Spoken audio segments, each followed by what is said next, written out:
Can I also just ask if you can all please remember to switch your electronic devices to silent for me?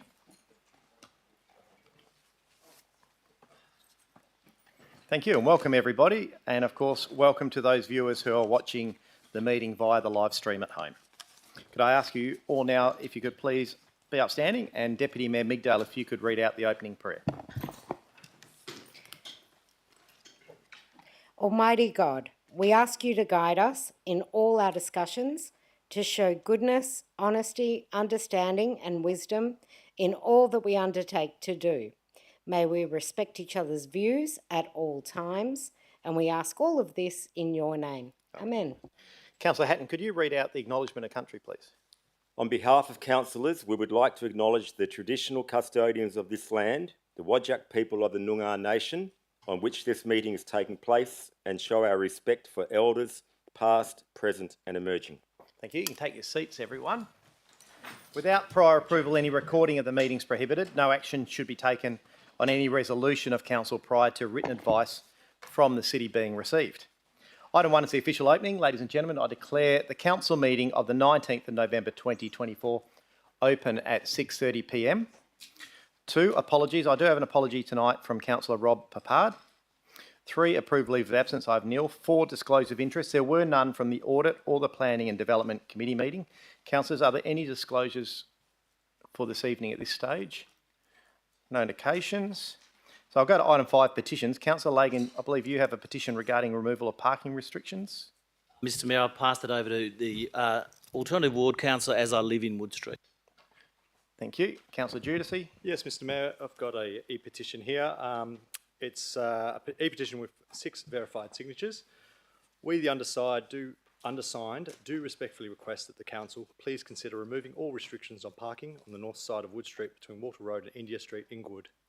Several properties at the Walter Road end of Wood Street have multiple cars that are often parked on the south side of the street where there are no restrictions. The northern side restrictions were likely in place from when a bus route used to travel down Wood Street. However, this route has not been used for some time. Currently, residents and visitors to the north side of Wood Street are unable to park outside their own properties, which is causing significant and regular congestion to the south side of the street. Thank you, Councillor. Are there any other petitions, unverified petitions, to be presented? If not, can I have a move and a seconded for that petition? Move Councillor Olo, seconded Councillor Perkoff. And just a show of hands to accept the petition. That's you, Councillor. Just give him a knock. Thank you. That's unanimous. We'll all get going. All right. Item 6, responses to previous questions from members of the public taken on notice. There is nil. Brings us to item 7, public question time. We do have a few, so let's get them started. I'll ask Mr. Pierre Magaraggia. Hopefully I pronounced that close. Apologies if I haven't. I'll ask you to start by just turning the microphone on. That can stay on then. And just testing 1, 2, 3. That's it. And just your name and suburb, please. My name's Pierre Magaraggia. I live in Carrana, or the Coastal Ward. I have some questions regarding the feasibility study on the boardwalk going through the dunes. Sure. So I'd just like to say, I'll start with, I'm a local, I've been around for 25 years. I bring to your attention, firstly as a local, I'm rather infuriated that the City of Stirling is playing around with the boardwalk idea again, which has been knocked on the head, buried twice in the past for good reason. Let me start with, have you heard of Professor Vic Semenyuk?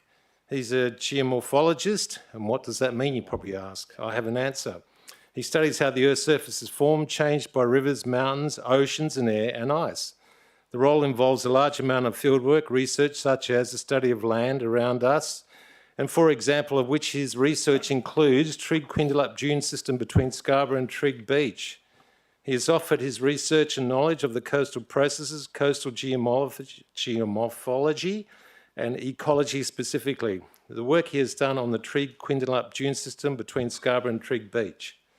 That's my preamble. Okay, my questions are, has the City of Stirling any intention of engaging Professor Vic Semenyuk, or is it obvious his findings will knock the COS idea on constructing a boardwalk through the only Class A reserve on the city of our city coastline on its head completely?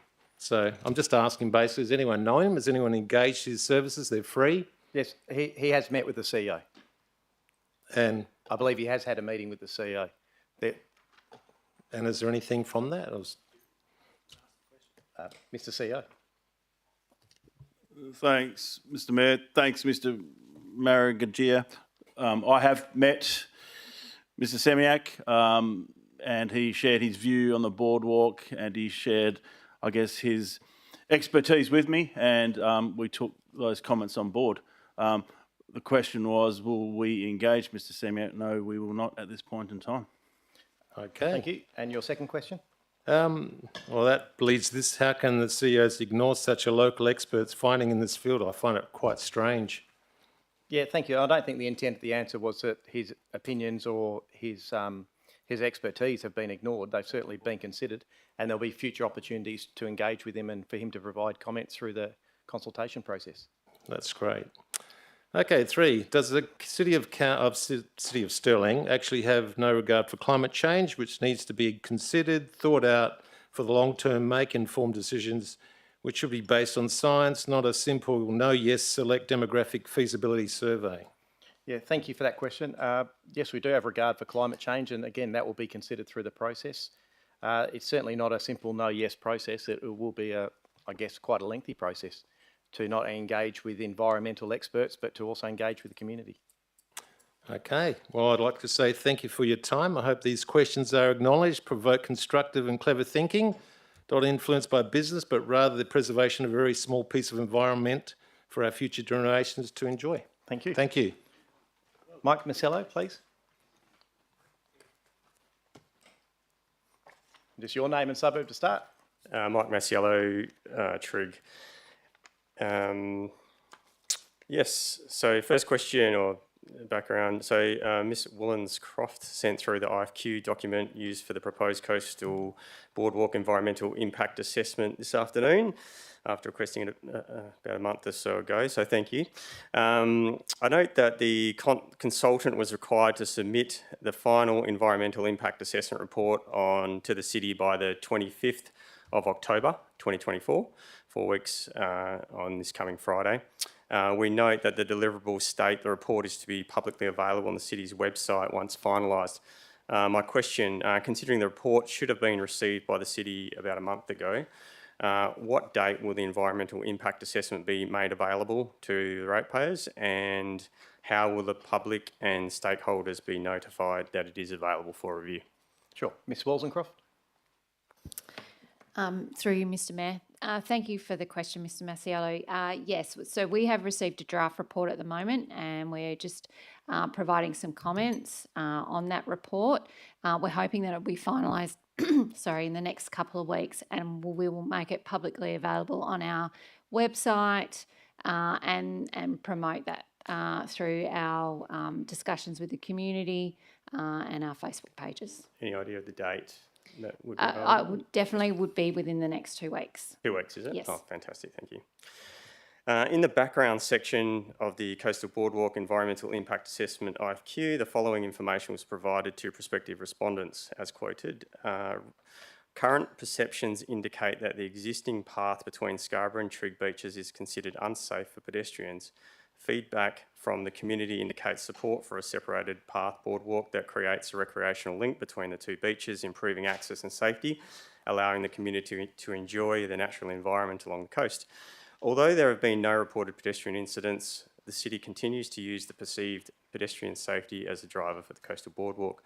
My question, can the city please provide details on any multi-criteria analysis that was carried out to suggest that a standalone boardwalk through the dunes was the best solution for the perceived pedestrian safety concern, as opposed to other viable options such as improving driver speed and behaviour, widening the current path, investigating a guardrail, which would have significantly less environmental impact and cost implications? Thank you. The simple answer is no, and those things will be considered. Nothing has been ruled out at this stage. Okay, so question 3, given the South Trigg Reserve is a government-owned piece of land that is recognised an environmentally sensitive area, A-class reserve, bush forever site, contained a threatened ecological community, the requirements of the EPA to issue a clearing permit that would allow a boardwalk to be built are significant. The city stated that the current environmental impact assessment is only suitable for a preliminary assessment of the various factors to consider should it wish to construct a boardwalk. My question, how will the city make ratepayers explicitly aware that the recently completed environmental impact assessment is only a very high level, basic, preliminary assessment to inform the city on the potential impacts of the proposed coastal boardwalk and not a detailed environmental assessment that would meet the stringent guidelines of the EPA? Yeah, thank you for that question, and we acknowledge there will be further work and it would have to be submitted in a further stage to the EPA.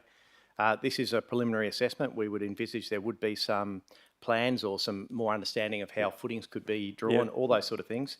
All of that will be on the website and be made public. So the question was, how are you going to clarify to the public that it is only a preliminary assessment as opposed to a detailed assessment?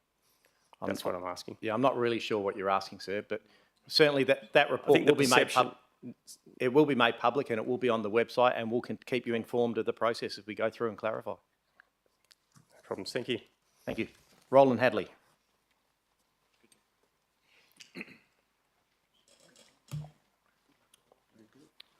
Just your name and suburb to start, please. Good evening, Roland Hadley, Woodlands. We have read the trackless tram business case, and it is more than evident that the authors of this 652-page report have an immense appetite for supporting this very biased business case, as expected. We noted a great deal of lack of financial information, very misleading data, and very repetitive notes. Apparently, in the last 24 hours, the latest dubious, unproven claim is 600 million in benefits can be made. Moving on. Mr. Mayor, if these Chinese-made trackless trams costing 3.7 million each are only to be driven, maintained and serviced by Chinese operatives, can you advise ratepayers where in the report this is shown? How many personnel are required to provide a service? How many additional visas are required for additional family members? Where will these personnel be housed? The case for the emission-free electric buses costing a fraction of trackless trams can be driven, maintained and serviced by current Australians and has not been fully explained nor explored in this report. One big con, as we call it, the emperor's new clothes. Electric buses, Mr. Mayor, can save taxpayers forking out billions of dollars. Thank you for that. Well, is that your question?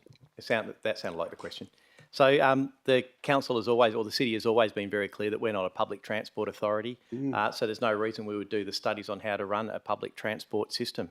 There is also a very big assumption to assume that it would be a Chinese-made vehicle that would be on Australian roads or that it would be run by Chinese engineers. There's never been any assertion by this council that that would be the case. Very pleased to hear it. Question 2. Where can taxpayers locate the final acquittal details relating to this trackless tram fiasco? Can you confirm, Mr. Mayor, that the stated no ratepayers funding has been spent in this project? Thank you. We'll provide you that response in writing again, Mr. Hadley. Thank you. While you're at it, you're supposed to be advising me about the cost of electricity for the 350,000 Christmas lights, the 90,000 illumination of a clock tower. Information which should have been obtained by Deputy Mayor Migdale when proposing this motion originally. Can I expect a reply in the next few weeks? Yes, you can, Mr. Hadley. Thank you. Thank you for your questions. I haven't finished yet. Well, that's your third question, Mr. Hadley. As most ratepayers are aware... Mr. Hadley, what have you got left? Just one little statement. As most ratepayers are aware, Mayor Owen, you chose to put an article in a newspaper and reiterated this to the press in November 2023, stating that Councillor Ray's post had racist undertones, and then chose to refer Councillor Ray to be charged with a breach of conduct, Clause 18. You are now aware, Mr. Mayor, that at a SAT meeting on the 24th of October, The court documents found Councillor Ray did not, I repeat, did not breach the code of conduct and was dismissed. Many ratepayers ask, Mr Mayor, are you going to apologise to Councillor Ray? Thank you for that question, Mr Hadley. The statement is actually incorrect. I didn't refer anything to anyone. The SAT had no decision-making ability with anything this council did. It was actually the Local Government Standards Panel that found there was an issue, and that was appealed to SAT where they overruled it. So I have nothing to apologise for. Thank you for your question. Just one following on No, from you've that. had your turn. Thank you. I Mr thought I Mitchell, might have. please. Yes. Jolly good. Thank you. Thank you. Mr Mitchell.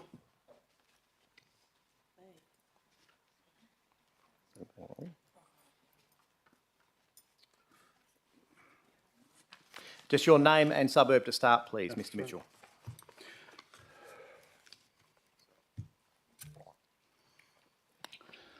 Robert Mitchell, Karrinyup. Good evening, Mayor, councillors, council officers and ratepayers and public.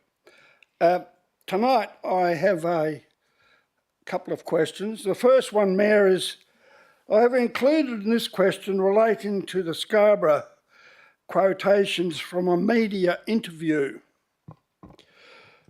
where you have mentioned the proposed boardwalk and now also a coastal pathway proposed. You are also quoted as winning an award for doing away with red tape. Congratulations. However, I hope you have not replaced it with thicker red tape, as with trying to get access to tender details. Can you explain, maybe only to me, however, there may be others that have no knowledge of this proposed new coastal pathway? Thank you. There is no tender out for a coastal pathway. It is not out for any tender. There's no plans for it yet. No, there's no coastal pathway. There is currently no coastal pathway. There is preliminary investigations to see if one could be built. Well, the two were separate and distinct in the media interview, so that was a mistake, was it? Yeah, I'm not sure what you're Okay. referring to, Mr Mitchell. Fine. My next question relates to the proposed design stages currently of West Coast Highway through part of Scarborough being sunken underground to create a 3-lane contra highway with local roads on ground level. Whilst this project is carried out, I was wondering what alternate route will cater for the extensive load of traffic that will need to be entered and exit along the normal highway route. Basically, the easement of Gordon-Stevenson Highway is still in place, and the method of noise attenuation panels as used on the Kwinana and Mitchell freeways currently.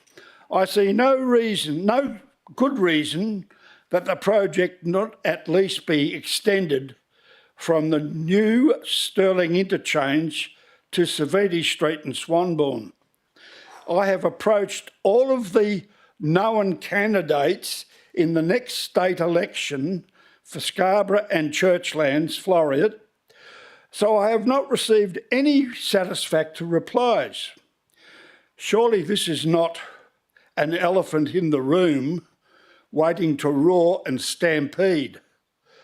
Could the council ask questions about what is happening in relation to alternate routes when this project starts in Scarborough Beach or in West Coast Highway? Yes, and we've probably already got the information we can provide you in writing, Mr Mitchell. So the West Coast Highway is currently just a planning document, as simple as that. The state government put out information regarding the future planning or the widening of that reserve that would be needed if a trench or a tunnel was put in place that would still allow the through traffic and also allow local traffic on the outside roads. The Stevenson Highway project, the MRS scheme, the state government has made it quite clear they will not be progressing that through the golf course at Wembley. and they are currently looking at options in terms of removing the MRS over the rest of the road reserve and what that use would be. But we can provide you all that in writing. Okay. That's all my questions. Thank you, Mr Mitchell. And I'll just rule to extend. We're about a third of the way through, so I'll rule to just extend question time to allow some more. And ask Mary Russell if you could come forward, please. Just your name and suburb. Mary Russell, Yokine. Good evening, everyone. I live in close proximity to the West Australian Golf Club, and I'm asking if the council are aware of the frequency of golf balls that are being hit out of bounds, causing property and personal damage. Yes, we have received that. I believe myself and the CEO are meeting with, I'm not sure it was yourself, possibly. We had a request from the MLA, and we've, I know that I'm not aware of that. So there's a resident who, and I apologise, but there's a resident or a group of residents who through the MLA have requested a meeting with myself and the CEO, and that's being progressed at the moment. Could I be present at that meeting, Yes, certainly. please? We'll get your details. Okay, thank you. Thank you. Maureen Mitchell, please. Maureen Mitchell, Nollamara. For some time now, I've been trying to get a tree, a large, very large jacaranda tree on the verge, trimmed back. I've been told it's been checked, it's fine, it doesn't need any trimming. However, lots of branches, twigs break off onto the road. The branches are over the road and over the footpath. Myself and another neighbour pick it up all the time. But now the tree has green leaves on it. You can see the whole top canopy is dead and part of the branches. Now, I don't know who else I've tried by phone. They said people have been out to check. Nothing wrong. It doesn't need anything doing. But, I just think if one of those branches breaks off as a car's driving past or someone's walking down the road, I do think it does need trimming. Look, thank you for your question. If we'll get your details and we'll organise, I'll come out myself with an officer and we'll have a chat to you out on site. I think it would be great. Thank you.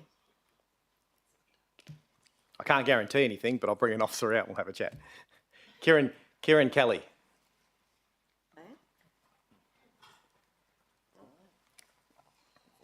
Just your name and suburb, thanks, Mr. Kelly.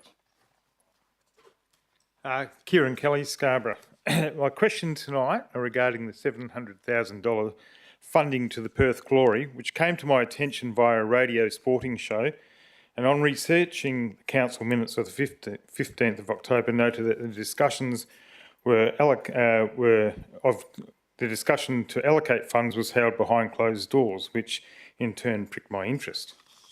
So my first question is, can the council please outline what the $700,000 allocation of funds to the Perth Glory is to be used for? And is there an agreement intended between the City of Stirling and Perth Glory detailing how the $700,000 will be expended and accounted for? And was a benefit cost analysis undertaken prior to the decision by council to commit these funds to Perth Glory? And if so, what are those benefits to the City of Stirling ratepayers? Sure. Mr. Quirk. Thank you, through you, Mr. Mayor. Thank you for the question, Mr. Kelly. The nature of the decision behind closed doors recently in regards to Perth Glory was actually in relation to the lease arrangement and an associated sponsorship agreement. The $700,000 was actually already allocated through this year's budget. So $500,000 is for modifications to Herb Graham Recreation Centre. That is not for the benefit of Perth Glory. That is for refurbishments to enable Perth Glory to move into some adjoining lease spaces. $200,000 is towards upgrades to Dryandra Reserve. Perth Glory will be occupying parts of Herb Graham Recreation Centre as well as using Mirrabooka Regional Open Space. What that means is one of our local sporting clubs is moving to Dryandra Reserve. Therefore, that's required the city to upgrade some amenities for the benefit of that local sporting club. Part of the lease arrangement that the city did contemplate through council was an arrangement where a sponsorship agreement is entered into in lieu of a lease payment. And indeed, public notice of that arrangement was released yesterday. So certainly happy to chat to you more about that. But if you go to the public notices section on the city's website, it articulates the exact value of the lease arrangement and the comparable value of a sponsorship arrangement. Right. Now, you may have answered some of the questions, but I'll ask my next question anyhow. Is Perth Glory Inc. expected to benefit from the proposed grant allocation? If yes, how? If not, why not? And what section of the City of Stirling Articles or Association Charter permits the provision of ratepayers' funds for the direct benefit of a private entity, and where in the 2024-25 budget are these funds allocated? I think you've answered the allocation one, so we'll have a look at that. Yeah, and look, I can just provide some more clarity. Look, it is important with these sort of decisions that we take into account all the different user groups and how they will benefit. I guess one of the main parts that form part of this decision was the amount of the user groups who would benefit through that user agreement. So in terms of Perth Glory providing one-on-one clinics with the different clubs throughout the City of Stirling, and also providing pathways and coaching clinics for all of the junior clubs right throughout the City of Stirling. So there was very significant community benefit through this partnership. Which I think most sporting clubs do that for no cost, Mayor, anyhow. Yeah, third question, not to this level. Yeah, well, if you're in the Waffle or the AFL, you'll certainly get Eagles and Dockers players coming down to your local club. So I don't think the Perth Glory would be different. But in fairness, I think it's important to note that's because a lot of those senior clubs also occupy council facilities or belong in parts of council. So it's about having ready access to those. So it's certainly not a bit dodgy with a privately owned sporting club, though. Is it common practice by the council to remove public open space invested in a privately owned sporting club at the detriment of other sporting and social groups? Because I believe that those ovals that they're playing on will be fenced off to the public. If you can clarify that or not. Yeah, thanks, Mr. Clerk. Yes, so look, that is one of the considerations that we looked at. Yes, part of Mirrabooka Regional Open Space will be used exclusively by Perth Glory. However, large parts of the playing fields will still remain available for the public. And indeed, one of the local sporting clubs, soccer club in particular, will be retained at that location. So really what council and the city looked at was what are the benefits to our local community and our local clubs that we could get the best outcome out of this arrangement. And so that is something I'm happy to talk to you personally about, Mr. Kelly, in terms of there is a very big difference between the benefits that our community will receive from this arrangement and the normal arrangements that someone might receive from a one-off visit from a West Coast Eagle. Is that $700,000 a one-off, or is that will that continue over many years to come? That's a one-off. It's a one-off. Okay. I wait to hear from you. Thank you. Yeah, thank you. Richard Dessert.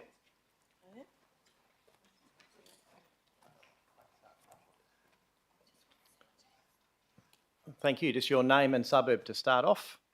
Hi, I'm Richard Dessert. I live in Tuart Hill. Thank you. And your question? Yes, my question is regarding to the model litigancy policy that the city has. Is there a policy, and is that publicly available? Sorry, a policy on? A model litigancy when the city decides to undertake court proceedings. Oh, yes. Mr. Melby? Through you, Mr. Mayor, and thank you for the question. No, there is not. However, model litigant standards are outlined in common law cases. That is correct. The local government does tell city to should have a policy. When the city decides prosecution, is there a cost-benefit analysis to the ratepayers? And is there a policy for this? And who would be the deciding city officer who would make that decision? Mr. Melby? Through you, Mr. Mayor, and thank you for the question, Mr. Dessert. Ultimately, any policy would be determined by this council. It is the role of this council to determine the city's policies. So anything that the city would prepare would come back to this council for determination. And I do have to add, like, the city rarely enters into litigating against ratepayers, but a lot of the time it is legislated. There is no choice of the city. It is legislated under different acts and different local laws.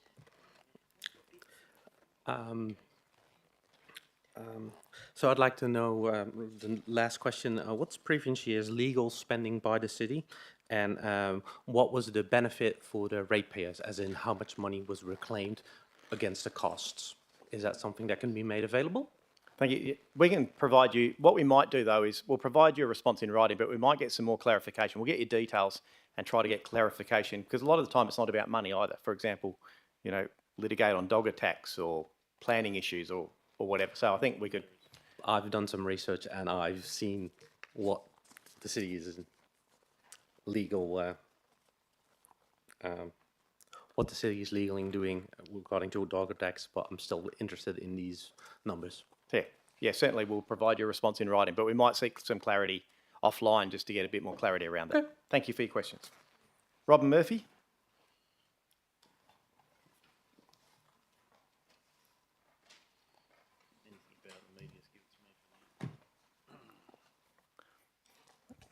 Just your name and suburb, please. Robin Murphy, Caranup. I had 3 questions for Council tonight. I don't know whether councillors representing ratepayers in wards other than the coastal ward are as outraged as I am as a ratepayer that $500,000 has been allocated to a feasibility study, read PR campaign, for an unnecessary and environmentally damaging coastal boardwalk through a highly protected narrow coastal dune system between Scarborough and Trigg. My question is, why has a public consultation about the need for a boardwalk been framed and worded in such a biased way that is guaranteed to get the positive results sought by the city? Thank you. Look, I guess the simple answer is council isn't outraged. They allocated it through a budget process with an absolute majority. The public consultation hasn't taken place yet. Can I have that in writing, please, that response in writing? Yeah, sure. My second question is, councillors may not be aware that the Friends of Trigg Beach, I'm the convener of the Friends of Trigg Beach, and their highly respected expert advisor, geomorphologist Professor, by the way, not Mr, Professor Vic Semenyuk, met with the CEO, Mr Roddick, on the 24th of October to share with him the Professor's research and knowledge of coastal processes, coastal geomorphology and ecology, specifically the work that he has done on the Trigg Quindalup dunes between Scarborough and Trigg Beach. The Professor has offered to meet with councillors at the lookout, at the reserve, to assist in raising your awareness of the importance of protecting this remnant dune system. My question is, why was $500,000 allocated to a feasibility study into the building of a coastal boardwalk through a Class A conservation reserve over which the city has responsibility as land manager under the Land Administration Act to protect? Thank you. The council was keen to explore the opportunity for a coastal boardwalk, and we'll go through the due process as has been said before by council. May I have that response in writing, please? Yeah, you can have them all in writing. Yes. My third question, city officers are currently meeting with people at the Trigg Beach as part of the city's PR strategy to promote the acceptance of a coastal boardwalk. And yet no information is being provided to residents or stakeholders about the problems such a structure would introduce. These facts were raised by Professor Semenyuk at the meeting with the CEO. My question is, why are facts such as the unavoidable and inevitable damage to the natural ecology of the dune reserve that would be caused by the construction of a boardwalk through 12-metre high sand dunes not being provided to the community during these consultations? Thank you. Look, there is no consultation, formal consultation that is occurring at this stage. There are certainly conversations that have been had with groups like yourselves and with the community to talk about the potential of a boardwalk, but all of those considerations will be taken into account at the right time. These convos, as they're called, are quite obviously to those people who attend, are part of the persuasion that the city is undertaking to ensure that the PR strategy for the boardwalk is implemented. May I please have an answer to that question in writing also? Yes, you may have all the answers in writing. Thank you, Mr. Mayor. Harley Diamond.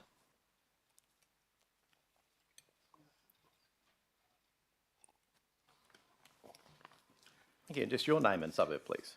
Harley Diamond, Karrinyup.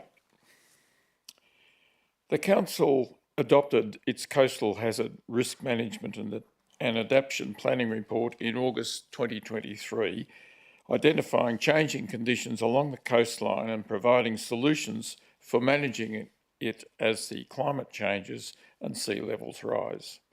The report highlights the importance of natural dune systems acting as a buffer between coastal hazards and the built environment. My question, how does the city rationalise endorsement of this report that aims to reduce the coastal erosion and avoid inappropriate use and development of land at risk from coastal erosion and inundation, with its allocation of $500,000 for a coastal boardwalk feasibility study in an undeveloped narrow remnant dune system between Scarborough and Trigg, identified in the Coastal Hazard Risk Management and Adaptation Planning Report as vulnerable to erosion?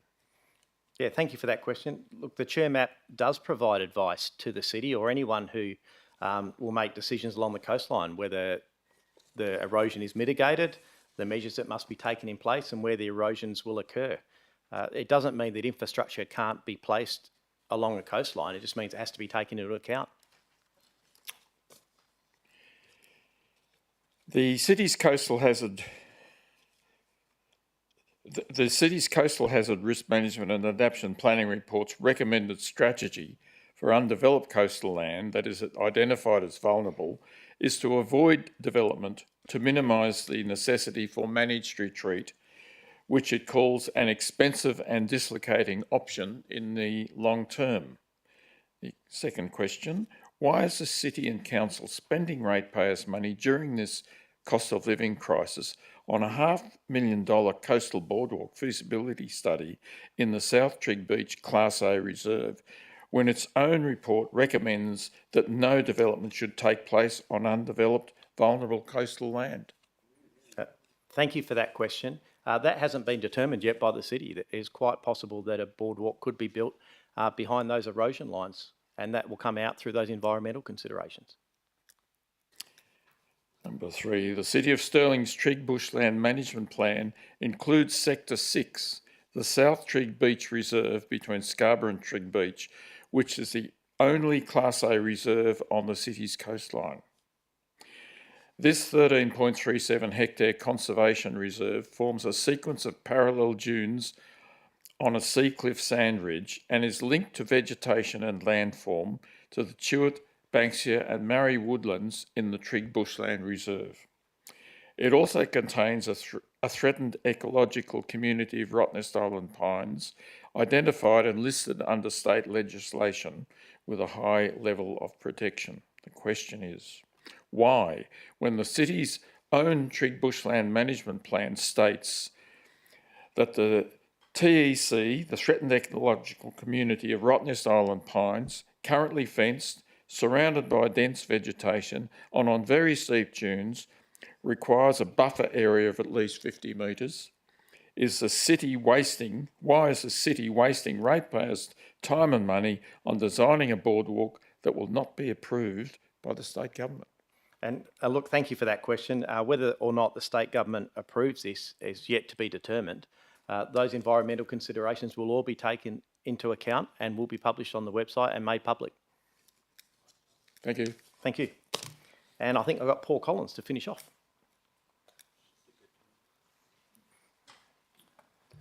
And just your name and suburb, please. Thank you, Mr Mayor. Always a pleasure to come to the City of Stirling and have it chaired in such a civilised manner. Thank you, Mr Mayor. Paul Collins, Dianella. Mr Mayor, what is the official name of the Aquatic Centre in Inglewood? Stirling, I'll see if I get this right.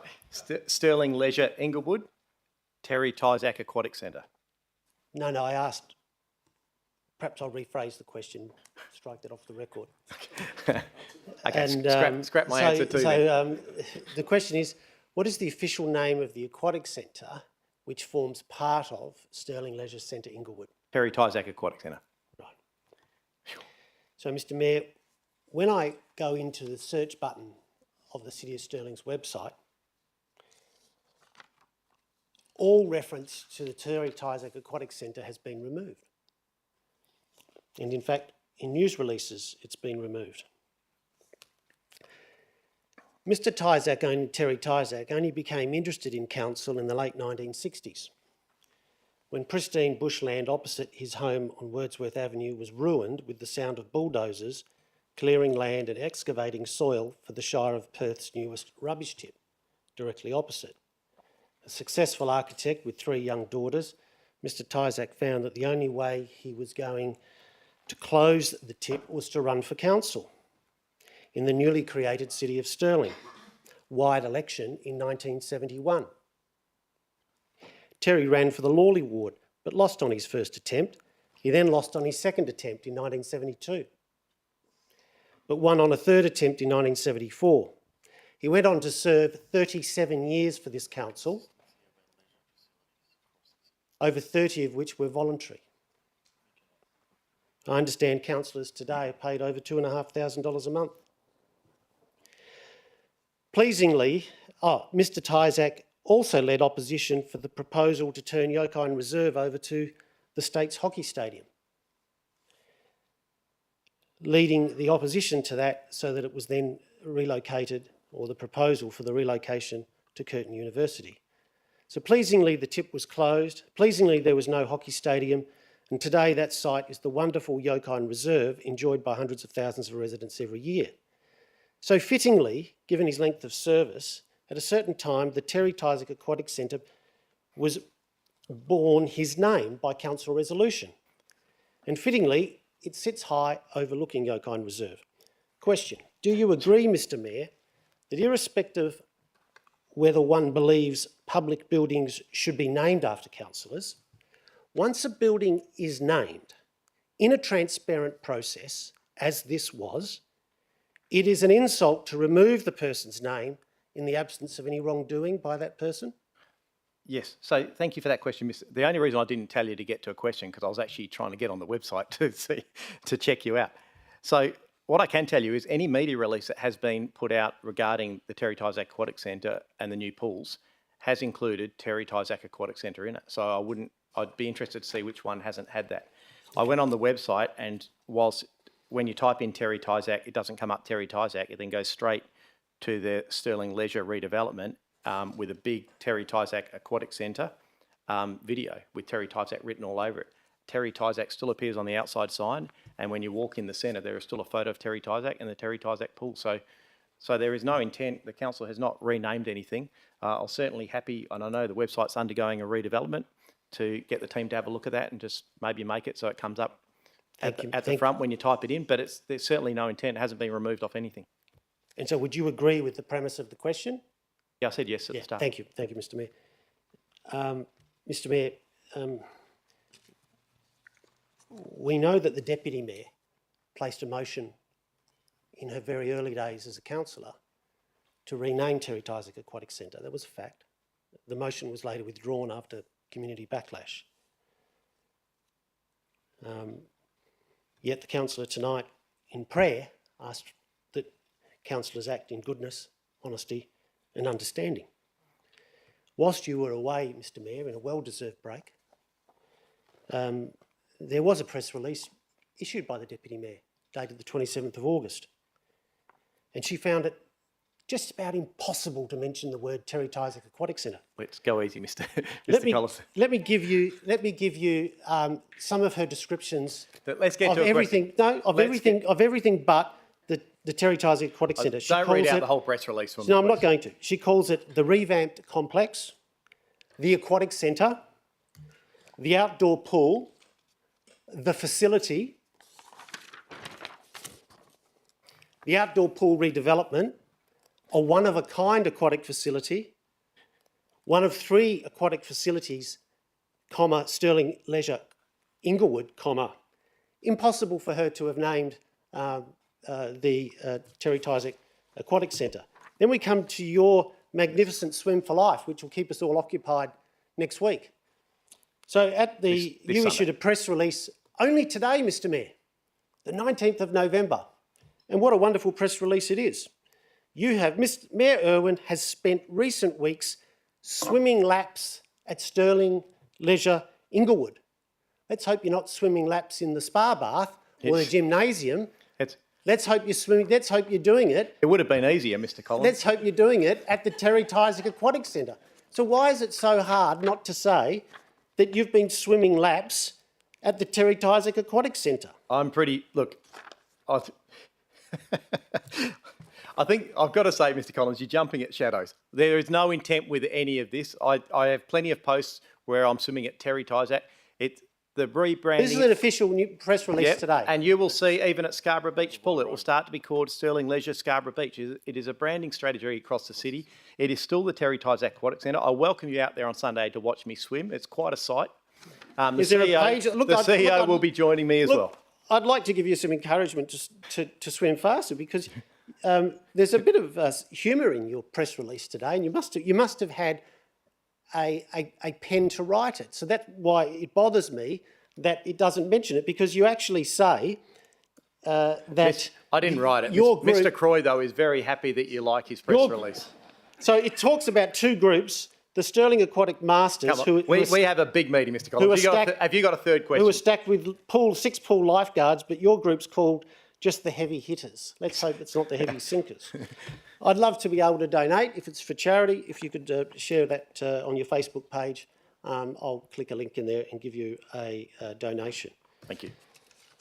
Mr. Mayor, final question then. Is this renaming of the Terry Tysick Aquatic Centre by stealth? No. Thank you. All of the rebranding, you will see it across all the centres in the city. Stirling Leisure Mirrabooka, it's still the Herb Graham building. Stirling Leisure Inglewood, there's still the Terry Tysick Aquatic Centre. Yep. Stirling Leisure Scarborough Beach, there's Scarborough Beach Pool as part of it. It's just standard rebranding across the city. It is quite clear if you go out there, I promise you. You have my word. I'd like to see it in the press releases. Yes, okay. Well, mate, Mr. Croy has been listening. He'll use less humour and more Terry Tysick. All right. Thank you, everyone, for your patience. We will now move on to item 8, applications for leave of absence. Councillor, are there any requests for leave of absence? There's no indication. We'll go on to item 9, confirmation of minutes. Can I have a mover and a seconder to accept the minutes of the ordinary meeting of Council held on the 29th of October 2024? Move Councillor Hatton, seconded Councillor Kristovich. And can I have a show of hands, councillors, please, to accept the minutes? That is unanimous. Thank you, councillors. Announcements by the presiding member. We do have a couple to get through tonight. We'll start with Deputy Mayor Migdale, if you'd like to make your announcement. Thank you, Mr. Mayor. It gives me great pleasure to advise that at the recent Planning Institute of Australia WA Awards for Planning Excellence Gala Dinner, Mayor Mark Irwin was awarded WA Planning Champion for 2024.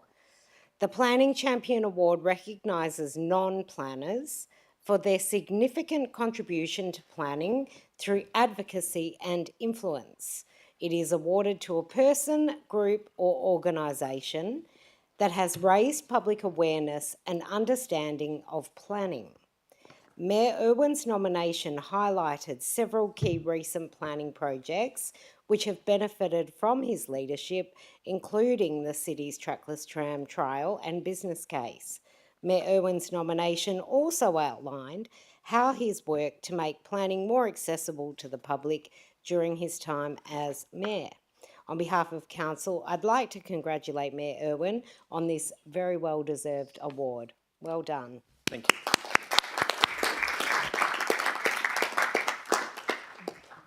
Thank you, Deputy Mayor. I was only upset to be called a non-planner, though. But I have a couple of announcements too. Thank you.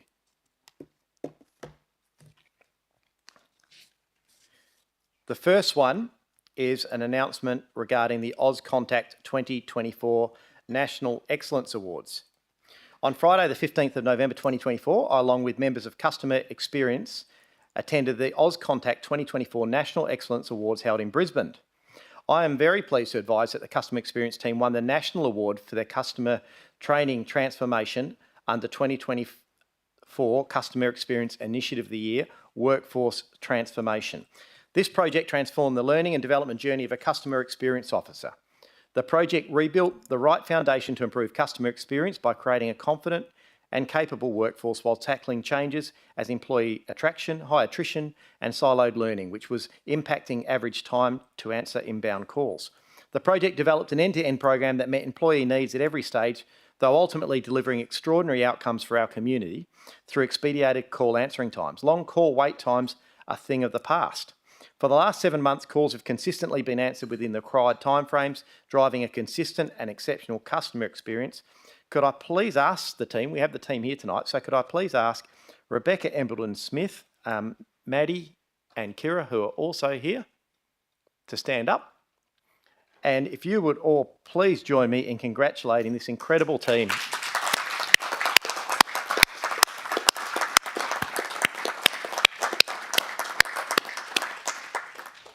And this is a very heavy piece of glass that can now be added to the 3 state awards they won. So well done to that team.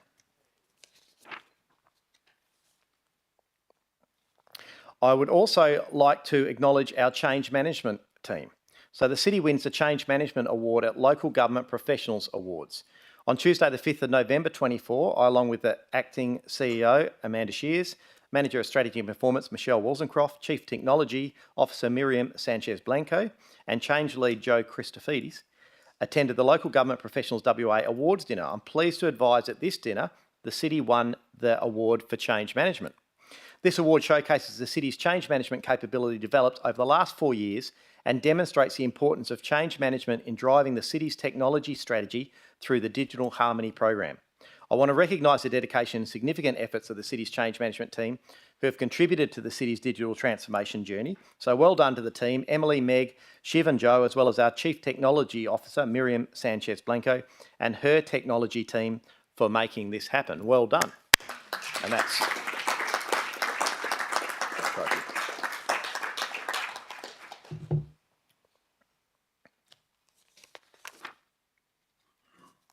Okay, that's it for awards. I do have one last one. This one is just for the record, and it's regarding the Karrinyup Library and the future direction. So the reason I'd like to make this announcement, at the council meeting on the 4th of July 2023, it was resolved that as part of the City's early engagement on the future redevelopment of the Karrinyup Library site and car park, the City makes contact through the Mayor with the owners of Karrinyup Shopping Centre to discuss their intentions for the shopping centre site. City officers have been engaging with the GPT group on behalf of UniSuper as the owner of Karrinyup Shopping Centre to better understand their future plans for Activity Centre and what this may mean for the City's 10,500 square metre land holding. This site comprises our library, the Karrinyup Community Centre, open space area with playground, forecourt connection with the shopping centre and car park with approximately 160 bays. The preliminary site redevelopment options from this engagement will be presented to elected members at an upcoming council workshop in November. Following that workshop, City officers will then determine next steps to enable council consideration and decision making in 2025. The City will provide updated information to the community through its website as this work progresses. Karrinyup Library has been a valued community asset for 50 years. In fact, I recently attended the celebration of this on the 19th of September this year with the library staff. And I look forward to council finally determining the future direction of this site. Now, the reason we wanted to make that clear is we did commit to the community. They would know anything that's happening. And given the cycle of council meetings, we didn't want to have a workshop and then 3 months down the track, people find out that we've had a workshop regarding the Karrinyup site. So it's in the public realm. This council will hear those and it will come back to council at a future date. Thank you. Item 11, we have no unresolved business. So we'll go to the reports and recommendations of the committee and start with the Audit Committee. Do I have any items that you wish to pull out, Council? Laws? Councillor Ree. Yes, please. I'd like to ask a question for 12.1A1 and 12.1, I think that's wrongly, 12.1A1. 12.1A1, A1, A3, and I'd like to... Sorry, so 12.1A1, is there any others? Well, it says 12.1A1, 12.1A1, one page 12, one page 18. Yeah, one's A1, one's IA1. Oh, sorry, IA1. So Sorry. both of them. Yeah, Yes. and 12.1A3, a question, please. But I'd like to ask a question, and could they be done separately, please? 12.1 CG1. It's not confidential questions. I'm not sure what you mean by doing separately. They're separate items. Yeah, yeah. So whether or not we pull them out to vote separately, if not. Yeah, well, you want to ask a question, so we'll pull them out. And did you say CG1 as well?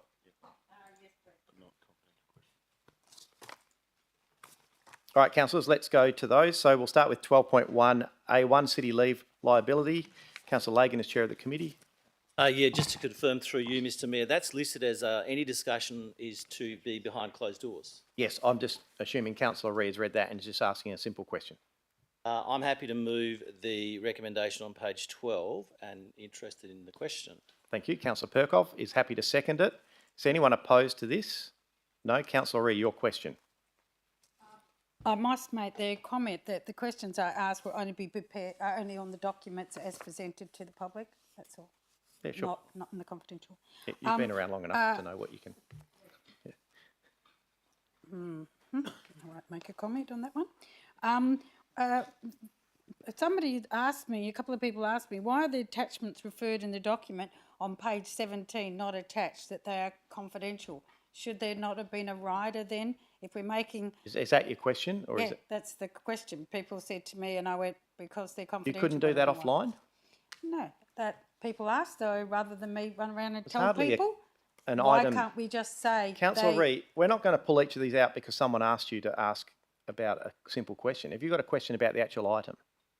I think that's actually a valid question. If it reverts to the attachment through that actual item and then the attachment is not available, then what are we doing here? That just seems to Ms. be Hawkins?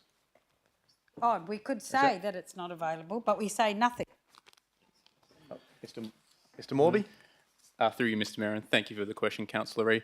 The city has recommended that these attachments be circulated separately, as they contain information relating to the personal details of an employee.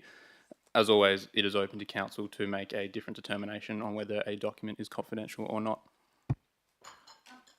That wasn't my point. The point was, I can understand why things are confidential, although I don't always agree. My point is, you can't have a document in the public realm referring to an attachment that people can't read. So maybe it needs a wordsmithing or just a rider there, so then Sure, that's I wouldn't noted. be Well, wasting your time asking a question from a public. Yep, that's noted.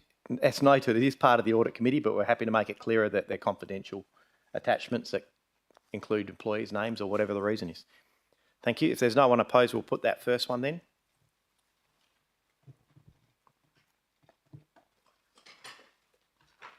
Thank you. That is yes, unanimous. Thank you. 12.1 IA1, the Financial Management Review, Internal Audit Report. Councillor Lagan is chair of the committee.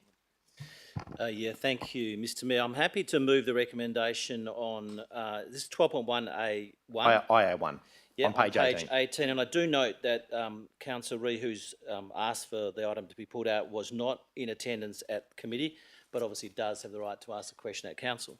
Thank you. Is there a seconder for that? Please. Thank you, Councillor Judici. Councillor Ree, your question. Thank you for clarifying the fact, Councillor Lagan, that I had the right to ask a question. Much appreciated. My question is, with the credit card usage, we've raised it before. It's in another section. Why isn't it actually in this particular section? One would think we've raised that the credit cards should be presented, accountable in the under the community and resource meeting. But when you're looking at some of these other documents, it seems a bit strange that we don't have them all together. And I'm not going to comment on auditors or anybody else. I'm just saying from an accounting point of view, one would think we'd have them all bundled together. So, Ms Hawkins, from your accounting point of view, how do you feel about that? Thank you, Mr Mayor, and thanks, Councillor Ree. Yes, I mean, Councillor, you're right, we used to take the credit card through the audit committee, but with the change in the legislation that's now required to be form part of the accounts payable report, which now comes through the Community Resources Committee and is public. Thank you for that. Some of the other things in the change of legislation I thought were going to be in the community resource report and not confidential. Is that a work in progress? Maybe you could take those offline and ask which ones. Yep. Thank you. So there's no one opposed, so I will put that one to the vote. 12.1 IA1, page 18. That is unanimous. Thank you.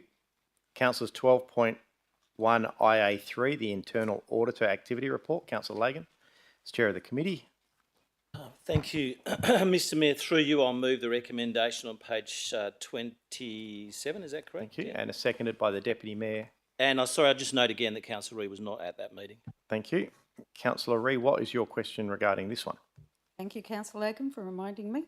On page 28, when they're looking at the misconduct, corruption and fraud reporting, it states in the public realm, for those that read it, the complaint could not be progressed because inquiries revealed that it was misconceived. Is that a personal opinion, misconceived? Is there a definition? Because I couldn't actually find it, and it just, knowing how things do happen in here, I'm just asking. Mr Morby. Through you, Mr Mayor, thank you for the question, Councillor. That complaint was found to be misconceived because it did not relate to the role of a councillor. However, the role, the matter is confidential and further details won't be discussed at this stage. So just clarifying, that's a legal terminology, was it? Because I couldn't find it. And it's the governance officer that decides the interpretation? Thank you. Is that right? Yes. Okay, thank you. Thank you. And there's no one opposed to that one, so we'll put that one to the vote. 12.1 IA3, page 27.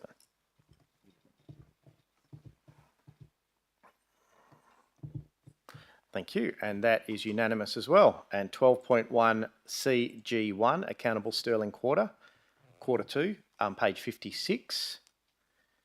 Councillor Rees pulled that one out. Councillor Lagan is Chair of the Committee. Thank you. Through you, Mr Mayor, I'll move the recommendation and note the detail within the documentation that explained all of the integrity and misconduct management practices, both for employees, for elected members and for third parties. I recommend that be moved. Thank you, and seconded by the Deputy Mayor, Councillor Migdale. Councillor Ree, you have a question regarding this one. Yes, please. With the integrity and management practice policy, is that I know that we've approved it at council before in different times. Is that a public document? Like, it's not a policy, it's just a practice. But is that a public document, just to confirm? Mr Morby. Thank you, Mr Mayor. Pardon me, Councillor, which document are you referring to? The integrity and management practice, full stop.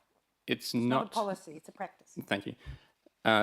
Through you, Mr Mayor, no, it's not a public document. It is a internal management practice that guides the city in its decision making. Thank you. I will reserve my right to discuss that later, because of various things. They're happy to have a discussion any time with you on these, Councillor. Yes. And we will put that one to the vote, 12.1 CG1. No one opposed.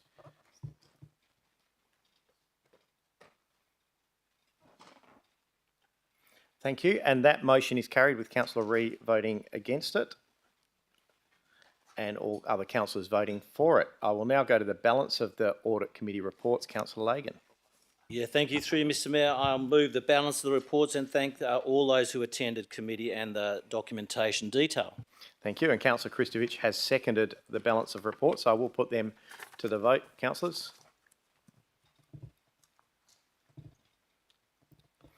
Thank you. And that is unanimous. Let me get those words out. Thank you, councillors. We will now go to the Planning and Development Committee items on the 12th of from the 12th of November 2024.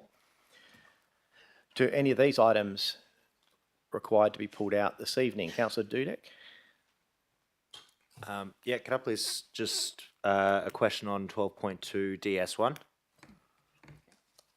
Again, are there any other items you wish to pull out from planning? If not, we will start off with 12.2 DS1, sampling of drinking water fountains on page 57. Councillor Proud, your motion. I move the committee recommendation on page 57. Thank you. And Councillor Perkoff has seconded that. Is there anyone opposed? If not, I will go to you, Councillor Durdek. Is it just a question? Just a couple of questions, sorry. The first one being on, if I can find the page again, so I've been frantically searching around. Is it around, what was it? 56? 58, 59. Cool. My apologies. On page 59, it says the levels of each material that was measured in the water. Just the E. coli reading, just wondering, was this measured and was any detected? And I apologise because I wasn't at this committee meeting last week. Ms. Lambaka. Thank you. Through you, Mr Mayor. To answer your question, Councillor Dudek, no measurement of E. coli was detected. And I'm just wondering about the way it's written, less than 1 CFU per 100 millilitres. Is that the only way that it can be written, or yes? Cool. Thanks. How would you like it? How would you like it written, Mr.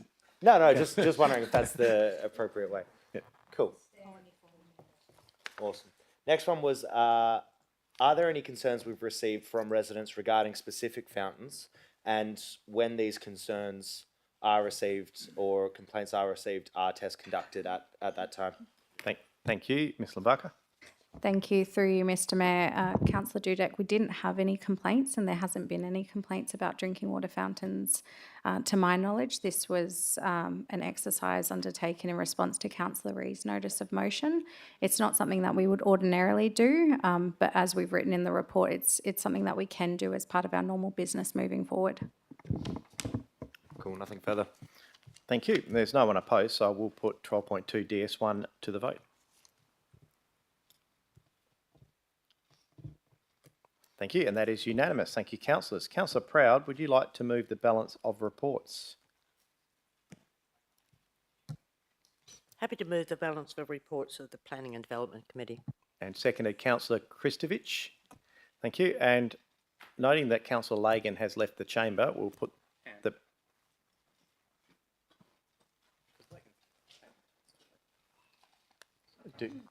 Well, councillors, we have to go by hands because Councillor Lagan's just left during that. Vote, that's it. That is unanimous. Thank you, councillors. So, members of the gallery, those who are still viewing at home, please note the remainder of those committee items have been adopted by exception resolution. Item 13, reports for consideration in accordance with section 4.2, I have nil. Item 14, notice of motion for consideration. 14.1, Councillor Ferranti, your proposed notice of motion. Yeah, thank you, Mr Mayor. I'd like to move the motion as detailed on the board. I believe you had a slight amendment on. Yeah, it's just to change the date, so we could, consider it between the team and anyone that would like to feed back some of these changes and other ideas they may have. I welcome it. Oh, so do I, Councillor Ferranti. Is there anyone who, Deputy Mayor Migdale is seconding you on that? Is there anyone opposed? Councillor Kristovich, would you like to debate against these? Is that where you're up? Yes, Councillor Ferranti. I look forward to the debate, especially when you support ratepayers and offer timely ratepayer requirements that we should review every so often. And this motion is here tonight because I would like to review the options that we provide on our rate notices every year. We haven't looked at this for over 5 years. Councillors who are around can recall we had a competition, and whenever someone would pay their rates early, we used to go into a draw as major prizes, sometimes were a car. So the opportunity came up once in recent times reviewing the offer that we have at the moment. I was just thinking it really is not as relevant as it used to be, and I think we maybe need to reconsider this for cost of living measures, but Really, the background to some of these suggestions has always been in regards to the assets that ratepayers have funded for, and we give them opportunity to reuse. And some of these requirements, like, for example, the Hammersley Golf Course driving range, I mean, who wouldn't love to have a view of that fantastic venue when it opens? Some of the other things include upgrades of bins and the opportunity to get out of jail free card if you happen to get a parking fine, or some other options. It could be 50% off a venue hire or 50% off a skip bin. The whole idea of this was to offer it and see what type of options we can have, and maybe tailor maybe one or two of these suggestions that the public can redeem during the course of the year for their rate notice they receive. Thanks. Thank you. Councillor Ferrante. Deputy Mayor. Thanks, Mr. Mayor. I concur. I completely agree with my co-ward in this instance. Residents, ratepayers, I think that we should be encouraging opportunity for residents who fund these items that are on the screen there to perhaps encourage them to check out the facilities that they fund as, I guess you could say, shareholders in a roundabout way. I think that it's a very positive concept to look at how we can add value on the rates notice once a year. And again, as Councillor Ferrante said, this is to spark creativity, imagination. It has not been reassessed for many years now. Let's put our thinking caps on and see if we can come up with a more compelling offering to our residents, because we are the city of choice, and I'd like to see us stay that way. Thank you. Councillor Christovich. Thank you very much, Mr. Mayor, and I'd like to obviously commend the councillors for bringing forward a motion in the context of the words they just used. But unfortunately, when I read this motion, I get a little bit confused because, and the reason I get confused is I understand we need to review the offers that we're making, and that makes sense. But I wanted to ask officers, in the second part of the motion, it says, and including the following as new proposed options. So just wondering, item number D, is that a new item that we'd be putting on a rates notice if we were considering that? No. No, it's not. So I'm not sure why it's listed as a new item in the motion when it's actually already an item that we give people for free. So I'm a little bit confused there. Secondly, I just wanted to know, the way this motion reads, it's very restrictive in terms of the fact that it says the complimentary offers that we're currently giving, including the 6 or /5 that are currently listed. Does that mean, because obviously I listened to the debate was talking about 50% off of potential higher fees or other things. Now, to me, can I just get clarification? Is this motion, the way it's worded, restrictive in terms of what we're looking at specifically to the items that are listed on that? No, and I think in fairness to Councillor Ferrante, the intent of the motion is quite clear. It's asking for a report to be presented. Normally in that process, we would expect the officers to engage with the person who has come forward with the motion to get the intent of the motion, make sure they understand it. They would have a look at which one of those are potentially viable, but also what other options. And I think, as Councillor has made clear in his debate, he'd be expecting other options that might be applicable, whether it be comparative to the old rates prizes or whatever as well. And the final, I suppose, and look, like I said, I'm happy with the intent of what was discussed. I just don't think this motion gives us that intent. And I'd like to see D, well, actually, I'd like to see everything personally after complimentary offers that are attached. So basically, I'd like to see the first part and then get rid of everything after and including the following new proposed options, because I think everything should be on the table, not just those items that are listed. And I think it's very confusing. So that's one thing I'd like to see, and I could support the motion if that was deleted. But also, I have a very serious concern about item F. Now, I spoke to a ratepayer just today about illegal parking and the dangers that it creates and how life is put at risk. And I can't imagine anything worse than us publicly putting on record saying that we're considering or thinking about looking at letting people off one parking fine where they might be parking in a dangerous location across a footpath and a child gets killed because, you know, everyone knows, oh, well, guess what? We can park anywhere we like now. We can park on a zebra crossing if we want. We can do anything we like because the first one we get for free. I just think that's dangerous, and I'd like to see that removed. I'd like to see D removed as minimum, but ultimately I'd like to see everything after the word "and including" removed, and I'd like to support the intent of the motion as it was stated by the councillors, but not as it's worded there, because I think that would send a wrong message to the community, and it doesn't actually reflect the intent of what they've said, which I think does make sense, and I'd like to support that intent, but I don't want to support that motion. So can I just say, foreshadow, that we remove everything after the word annual rates notices, and just leave it at that, and that then to me reflects exactly the intent of what was mentioned in the debate. Sure. That's noted. What we'll do is we'll put this as it's written as a first, and if it's lost, we'll have a foreshadowed motion that a report be presented and finish at City's annual rate notices. Yeah, that would make me feel more comfortable. I don't know whether the mover and the seconder have to remove that. Yeah. Would you be amicable to remove that? No, through the chair, is it through you or the councillor? Mr. Mayor? So I'm happy to amend it to remove everything after. Do you want me to rule on this? Yes. It's quite clear. You have a motion up that has been written and you have put up again. The council has a significantly different one that's asking to remove all the items you've listed in the intent. So it's hardly an amendment. It is a foreshadowed motion. Foreshadowed, yeah. No. So, councillors, Point of clarification, Mr. Mayor. No, just wait a sec. So my take on this is it is quite clear that there is no report and information presented to this council right now. This is simply a notice of motion for a report to be written, and it's given some examples of the sort of things the councillor is asking for. You have said you don't want anything listed on there, and you have foreshadowed another motion. So I don't see why we would go back to mover and seconder, with all due respect, to ask for that to be considered. You're asking if you can lose your motion already.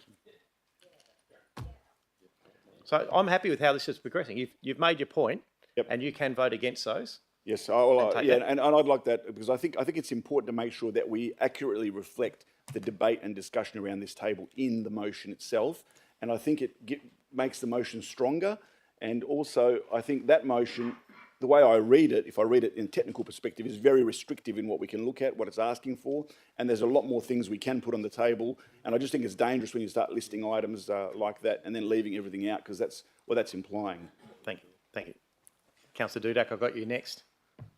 Thank you, and I just want to agree with some of the criticisms from my learned colleague, Councillor Kristicevich.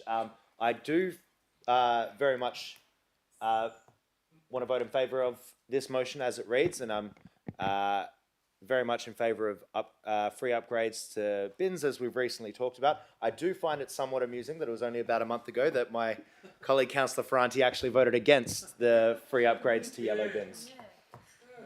As such, I would actually like to see free upgrades to red bins included in this discussion, and I'm glad that Councillor Kristicevich has proposed. Point of clarification, there's already a resolution against that. Councillor, you can't have a point of Also a clarification. resolution against this. So if you just take a seat for a sec, Councillor. I understand, but I think you're all preempting a report that hasn't come to this council yet. I personally think some of these aren't fantastic either, but I can't see how you upgrade a green bin. It's the biggest bin we've got. But I think the intent is there, and I would think that the waste team will have a look at this and provide a report and consider that if they were going to do that, you could do a red bin or all those things. So that will be discussed at a later stage. I think it's a dangerous... Councillor, thanks. Councillors, thanks. I think it's a dangerous path for you all to go down tonight working out what these will be. That will come when the report is written. Councillor Dudak. Appreciate that, Mr. Mayor. I'm known to walk some dangerous paths. I'll just slightly correct Councillor Proud's point of clarification. There wasn't one. I didn't rule on it. Yeah, that was... Councillor Proud's interjection. Well, let's call it an outburst. Councillor Dudak. Councillor Proud's outburst. All right. No, I apologise. That was voted against, you're right, the red bins, so was the yellow bins. So I think that would come under the same definition as being ruled against. You're certainly wrong on that score. Councillor, you're out of order. I'll just leave it at that. I'm very much inclined to support this, and I hope we can review Thank you. I hope we can review the offerings that are given to ratepayers as The officers are listening. They will all, and they're listening with excitement. Let me add. Councillor Pratt, you'd like to debate this? Quick point of clarification. We already do free upgrades for yellow bins, remember?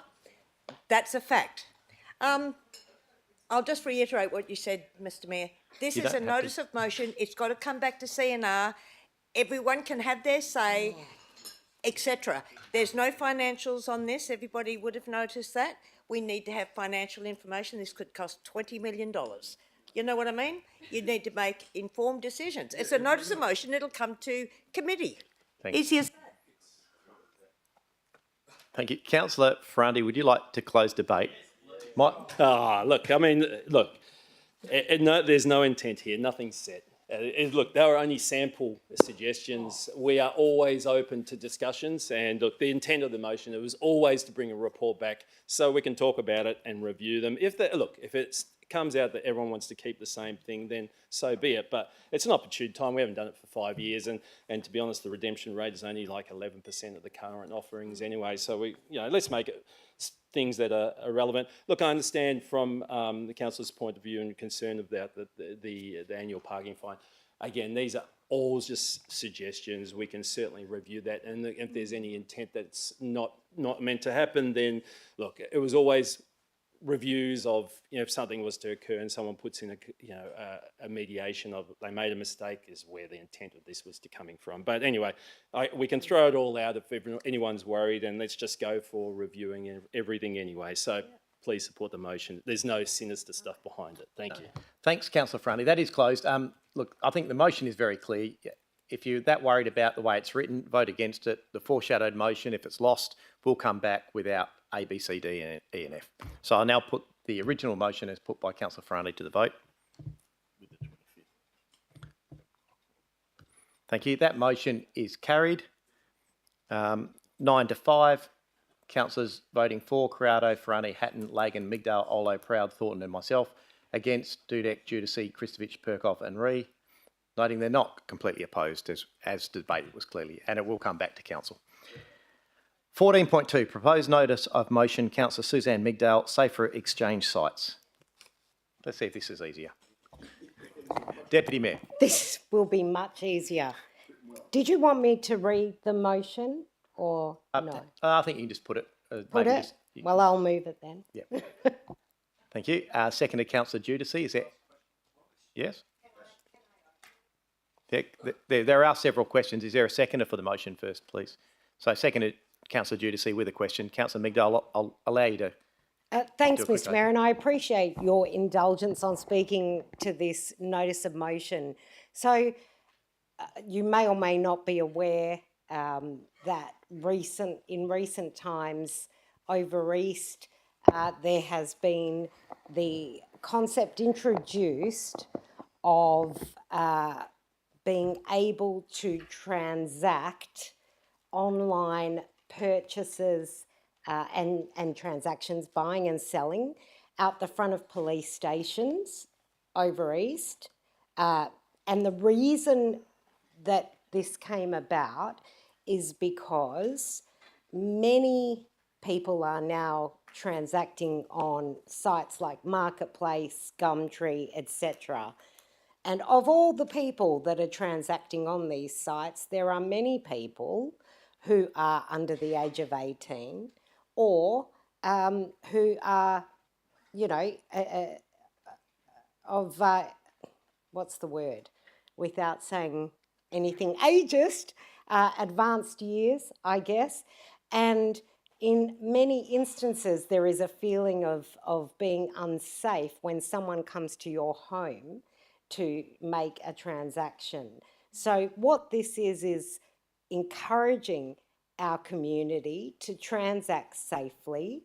And there again, the other point that I wanted to make was that it's very common for IT devices like phones, laptops, computers and that sort of thing to be traded, bought and sold online. And those devices can be higher dollars, and one never knows who is actually going to be coming to purchase that. And so for the young, the old, and everybody in between, I would like to create safe places for them to transact. So whilst over east it's out the front of police stations, in our city we have very few of them. So even though it's great to be able to have a marked area where you can feel safe, I would like to also see in the report that comes back if there is opportunity for us to introduce an area in maybe a shopping centre hub in each of the 7 wards across the city, or maybe it can be outside our libraries, or I don't know, but I'd like a report to come back to us on how we can provide this to our residents so that we can do everything we can to make sure that people are partaking in this safely. Thank you. Thank you. Councillor Giudice, you seconded with a question. Thank you, Mr. Mayor, and thank you, Deputy Mayor, as well. I support the proposal, and very similar to the Deputy Mayor's point of view, I was concerned that we may not be having sufficient, review of perhaps other exchange sites. I think there's maybe 3 stations within our City of Stirling, and I felt that maybe we should look to broaden that and even think that we could look at, I think there's Warwick Station, I think there's Bayswater Police Station. I know they're outside of our city, but working with those, police to perhaps have, a number of other exchange points that could potentially, be part of this, initiative. But equally, supporting Deputy Mayor's perspective to increase it as well. So I probably don't have a question per se, but because I've kind of got the answer, and I support what Deputy Mayor's perspective is to, as I say, extend the opportunity for other exchange sites to be looked at as part of this NOM. Yeah, noted. There was Councillor Hatton, yes, and I think then, yes, Councillor Hatton. Yes, I've got you, Councillor Lagan. I do support this proposal here, but I just wanted to, and I do support a report being presented because it's going to inform me about this. I don't know much about it, but I assume that, look, I'm thinking it may not be our remit or our jurisdiction. The city, if it's police stations look after it, might be a state government issue, but I'm really interested in supporting it to find out more about it. And if we can support it within our remit, then that would be good, maybe. Yeah. Okay, yeah, thanks. Sure. I've got Councillor Dudek and then I've got Councillor Lagan. Thank you. I just agree with that concern of Councillor Hatton's. Perhaps, we need to look at, and I'm sure it'll come in the report, whether we then accept any liability for exchanges gone wrong. It may just be that we have to provide footage. I'm not opposed to a report being presented. I'm a tiny bit concerned that this may lead to CCTV locations being added that aren't necessarily in the public interest in very public places. So I'm just perhaps going to ask, will this report mainly look at locations that already have CCTV installed there, such as libraries, police stations, things like that, or will the report also look at adding new CCTV locations for this? I was going to suggest maybe Bunnings stores, but it might be too soon. Yes. Mr. Quirk? Look, our intention is to look at locations where there is existing CCTV and to liaise with WA Police to see whether we can look at something comparable with what's happening in Victoria. So our intention wasn't to identify completely new locations where we would need to implement new CCTV infrastructure to make this work. Thank you. I've got Councillor Lagan. You had something to add? Thank you, Mr. Mayor. Look, my only comment, or it's a question really, is will the report include a section that explains how the city will be indemnified if it was ultimately seen as a facilitator in the process steps? The reason I ask is that often these transactions end up with someone being the subject to theft or even attack, and that's not uncommon depending on what the items are. And I just think the city needs to be very careful about what callback may come to the city if the city's been saying online or on its own site, we are the safe provider of these spaces when we can't provide that. Yep. And all of those things will be considered. Councillors, there's no one opposed, so there's no need to close. The intent is clear. Put that. We're happy to put it to the vote, councillors.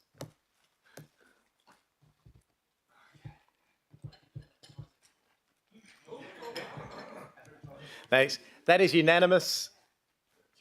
Councillors, we're up to 14.3, the proposed notice of motion from Councillor Tony Kristovich on rodenticides. Yes, thank you very much. Look, I won't read the motion. I think everyone's had a good chance to read it. I just wanted to say that... So you're moving the motion? I'd like to move the motion Is as there a, presented. Yes. thanks, just take a seat for a second.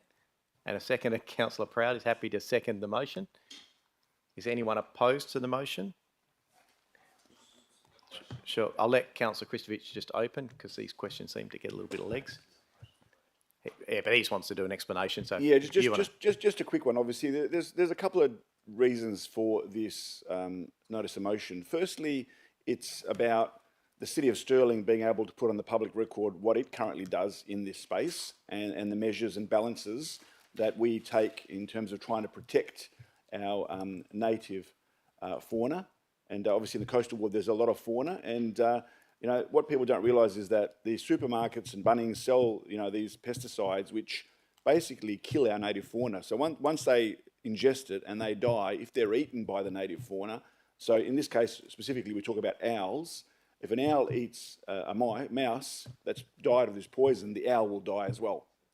So it's very, very concerning that, you know, we don't have a great amount of fauna out there, and we need to protect it. So it's about, one, we put on the record, two, we get better at what we're doing, three, we then encourage the community and local businesses to do better in that space and understand what the concerns are, and then work with other local governments who have already engaged in this space, and also we'll build BirdWildlife Australia as well. So I think it's important to make sure that that message gets out and that we sharpen our pencil and get better at what we're doing. So that's really why I'd like this motion to be supported, and obviously that's promoted. Or we might find out we don't need to get better at what we're doing.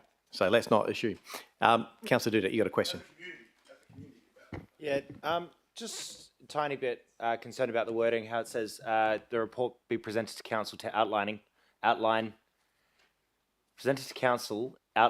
the city can, etc., work with BirdLife Australia and other local governments to promote the owl-friendly movement. Sounds like how it's written already presupposes what the City of Stirling intends to do, but I don't think we've passed any motions regarding this previously. So perhaps it would be better saying that the City of Stirling investigate and present a report to council regarding the following proposals.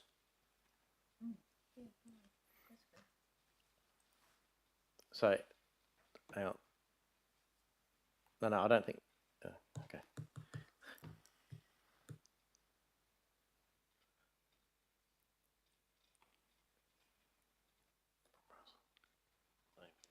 Yep.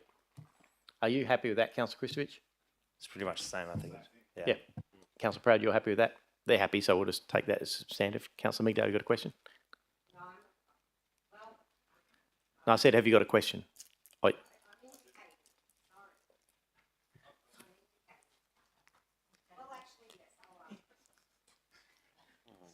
Oh, I'm not sure what you mean.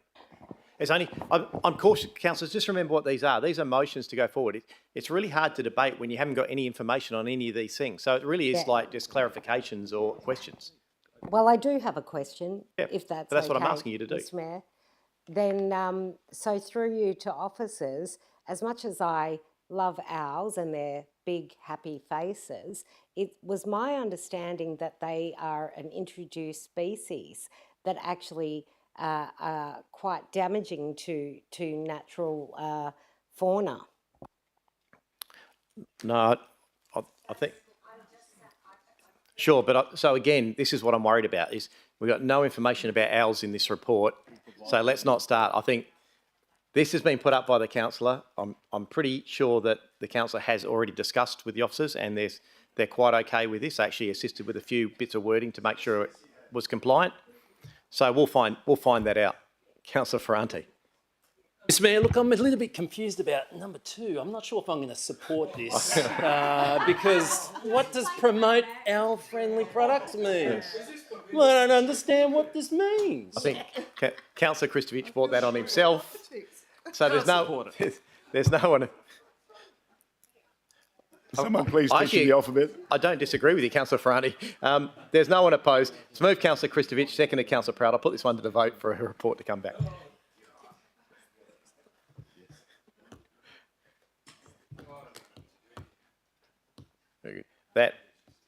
we're getting there. I think we've still got one to go. Yeah, Councillor Migdale.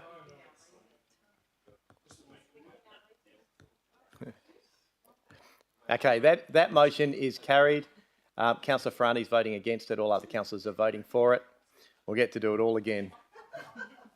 You can all go home and try to work out what a rodenticide is. Thank you. Item 15, notice of motion for consideration at the next meeting. Councillor Ola, you have one. Thank you. Okay. That a report be presented to the next Community and Resource Committee meeting regarding a review of safety and crash statistics at the intersection of Main Street and Cape Street in Osmond Park. Reasons: complaints have been received from the community regarding the safety at the intersection. Mr Mayor, the next CRC meeting is this Tuesday, so the officers really won't have time to do the report. Can we postpone it to a different date? And we've got the Christmas period. You can do it. It's your motion. Okay, can we do it at the... Sorry? Early 2025. Yeah, 2025, the first In CRC early 2025. meeting.